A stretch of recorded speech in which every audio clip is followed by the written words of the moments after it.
And it's appropriate that our senior minister has the last word. So let me introduce again Honorable Rimbink Pato, Minister for Foreign Affairs. Thank you, sir. Thank you, Master of Ceremony, Honorary Dolok Saribu, Chartered Affairs of the Indonesian Embassy here in Papua New Guinea, Suzanne Narazet from the Asian Development Bank, Lawrence Stevens, Emily Taure, and of course all of you. I see Paul Baker there.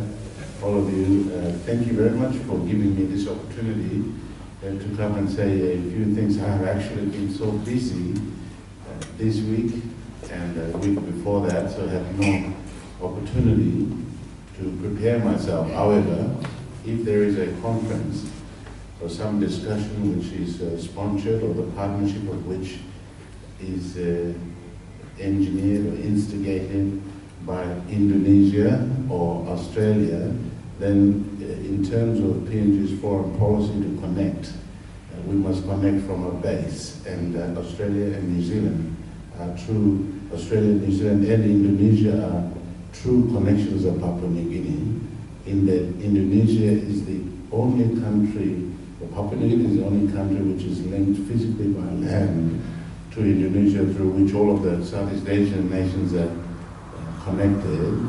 And Australia being our oldest partner and friend, we must see and work together in partnership, the kind of partnerships that you are talking about this week, and from which I'm sure you have come up with some outcomes.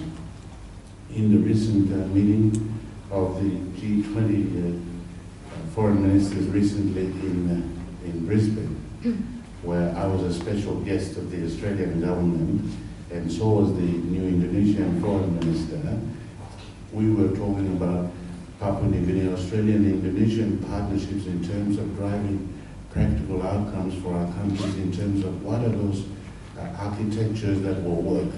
Should there be linkages with civil society organizations? Should there be governmental organizations such as ASEAN or Pacific Islands Forum, things like, or should it be major multilateral organizations as the UN? What will produce those outcomes that will matter? What will matter for us as governments in the region to deliver those outcomes that our people need? A good government with a good governance structure that will produce a good government, that people, civil society, will be satisfied that we are doing the right thing.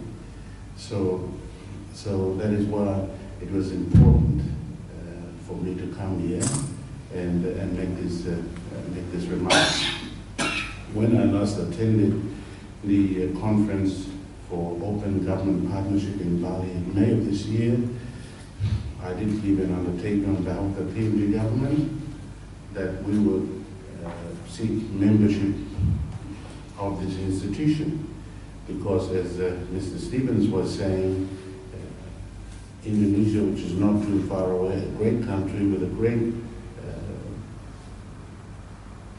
great structures and a very complex society, yet they've been able to transform themselves and bring themselves to a position in the world today which is the envy of so many. So being so close to it, and with Indonesia's sponsorship of Papua New Guinea, with so many international organizations and conferences, it is important for us to learn from the skills and the experience of Indonesia so that we can address some of our challenges. And I did indicate at that meeting that an application from PNG would be forthcoming. And as I was walking through the hallway to the conference, I had checked with a few of my advisors, and also Samson earlier this afternoon, who works very hard for PNG's partnerships in the Asian region for our policy to connect, whether the letter has actually gone out, because I hadn't signed such a letter. But he did tell me that the letter of intent is ready, prepared, so that I can I can expect that it should be dispatched, I think, before the next couple of weeks.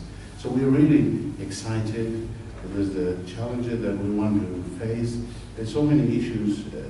Some of you are so well aware of in Papua New Guinea, the rule of law, partnership with the public-private partnerships, whether they are working or not working, are properly structured to deliver the outcomes, improvement of legal structures, and accountability and transparency right throughout the public service in terms of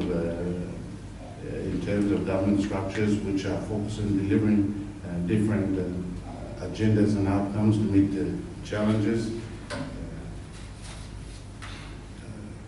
that are there, and whether the partnerships we have with civil society, NGOs, and other interest groups, how can we make them more functional? How can we coordinate them better and make them more effective so that we as a government are transparently delivering to our people? So those are I'm sure those are the things that we would have discussed as we did in Bali in May this year. And at that conference in Bali, I was admitting that in our country we have huge challenges, and that is where in-depth discussions like this at meetings where many people from different organizations with resources in terms of skills, in terms of finance, they can come together and be able to drive those outcomes and produce the paperwork, produce the propositions from which we can then extract the ideas to provide better leadership, better governance, and better outcomes in different areas. And I did say that in terms of our work here in Papua New Guinea, and it still remains a challenge today, we have big issues of proper follow-up on the recommendations made by the institutions set up by the Constitution, such as the courts or the Ombudsman Commission. We have a huge issue there. I was once upon myself working with the Ombudsman Commission, and I've been a lawyer here for a long time, but in terms of implementation, we have an issue. Whether is it because of the lack of goodwill? Is it because of the lack of political will? Is it because of the lack of articulation? Is it because of the lack of skills? What is it that is not driving us to take those recommendations to the next level so that we can have a better society? So I think your discussion should, if you haven't done so, should focus when you're coming to countries like Papua New Guinea, look at what is that challenge and how can we advise these people to pull their socks, to drive those agendas better, to get the outcome that will satisfy all of us to deliver better to our communities. The next issue that I openly discussed was a huge challenge in Papua New Guinea is the lack of information that we provide, lack of information and advice that is provided to rural communities throughout the country.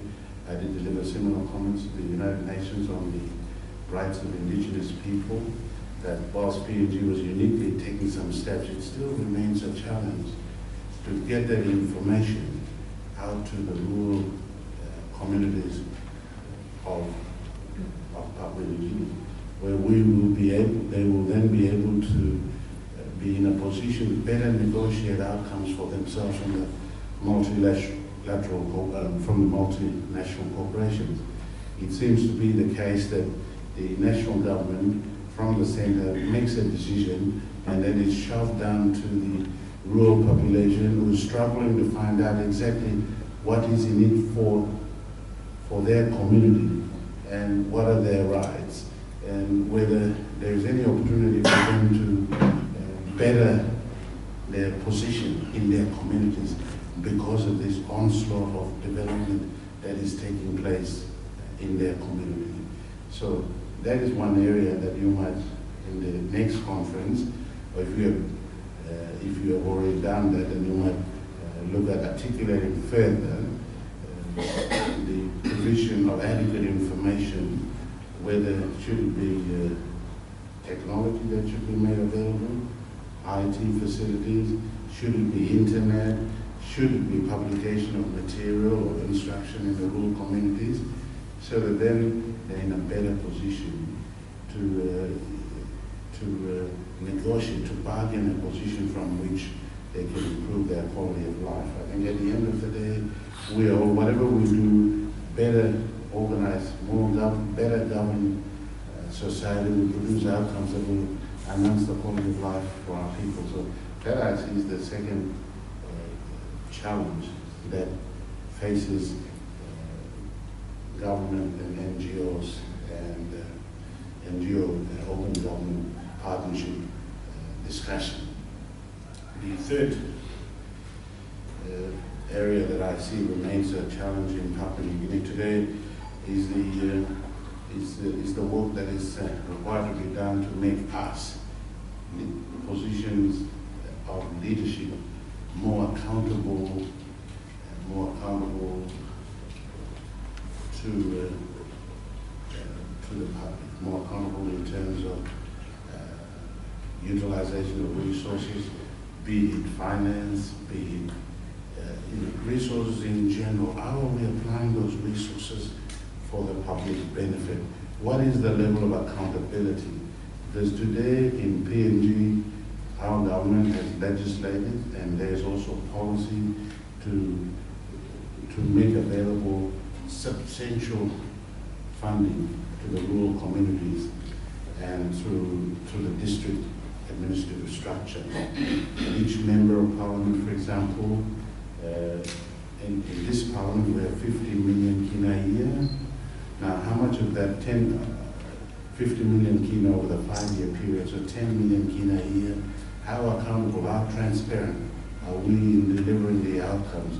Have we got a work plan? Have we got a development plan? How are we being scrutinized in our expenditure? And what is the timeline for different levels and quality of work to be driven to the communities? So those are some of the areas in which you might look to provide some advice